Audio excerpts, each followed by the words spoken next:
দেখ বোতাম দুলকি ভেলকিকে কি আনন্দ করছে। সত্যি দিদি ভাই, ওদের উৎসাহই তো সব থেকে বেশি। ভাগ্যিস মামা আইডিয়াটা দিয়েছিল বলো পূজা। হ্যাঁ রে, ওদের আনন্দ দেখে না মনটা একেবারে ভরে যাচ্ছে। দিদি ভাই, মেজদি ভাই, তোমরা সাপোর্ট না করলে তো পুজোটাই হতো না। ঠিক বলেছিস।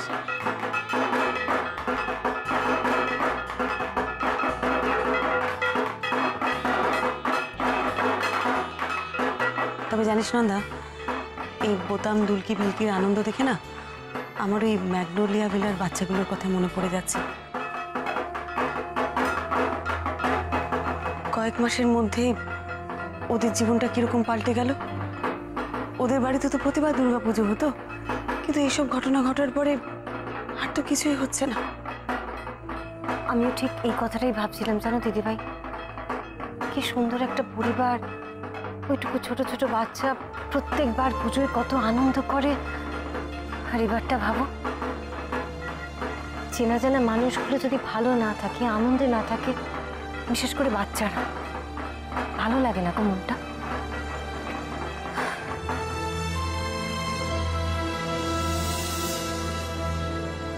বাড়ির কাজের লোক দোতলা জানলায় কারো মুখ দেখেছিল বলছে, অন্ধকারে নাকি সাদা মতন কিছু একটা, যেটা ওর মুখ বলে মনে হয়। কেউ ভয় দেখানোর জন্যও করতেই পারে এটা।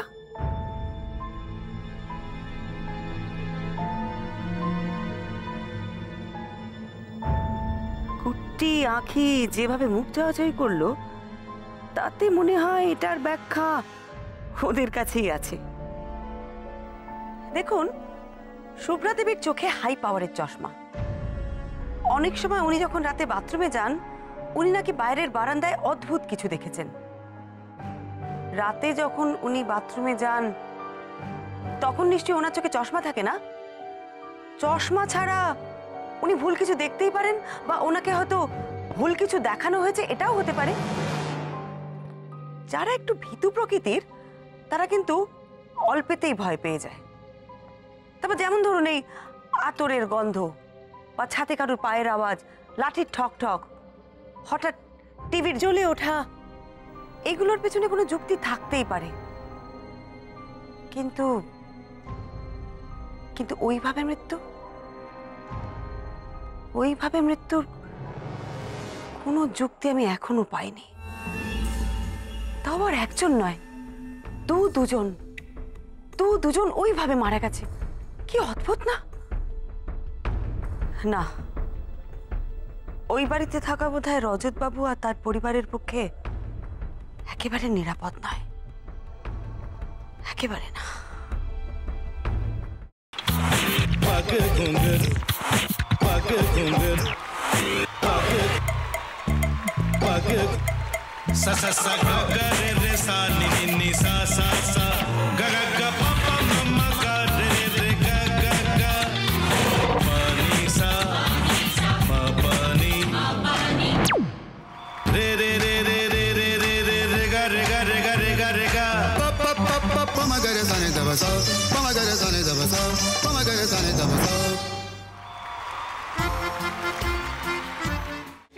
ভাতের সঙ্গেই খায়। তোমার ইলিশ মাছ অ্যাকচুয়ালি ভাতের সাথেই ভালো লাগে। এইবার আরেকটু জল লাগবে। হ্যাঁ,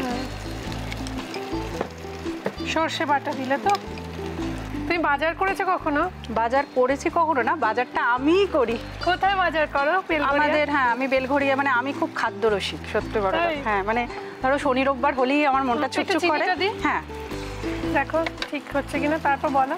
তোমার যাই এখানে ওখানে খেতে, রেস্টুরেন্টে।